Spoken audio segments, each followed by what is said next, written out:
চলে আসলাম মির্জাগঞ্জ, পটুয়াখালী জেলার মির্জাগঞ্জ উপজেলা, মরহুম ইয়াউদ্দিন খলিফা রহমতুল্লাহ আলাইহির সাহেবের দরবারে। এখানে প্রতি বছর মাহফিল হয় 1 ও 2 ফেব্রুয়ারি।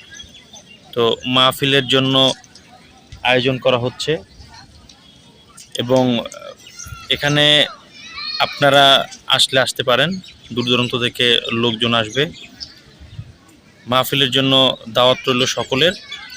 এবং মির্জাগঞ্জ ঐতিহাসিক ইয়াউদ্দিন খলিফার দরবার শরীফ, এখানে যে নেয়াইতে আসে সে নেয়াইটা আল্লাহ তাআলা হুজুরের উসিলায় পূরণ করে দেন। আমি হাজির হব অন্য একটি জায়গায়, অন্য একটি স্থানে, যে স্থানে আপনাদের দেখানোর মতো কিছু থাকবে।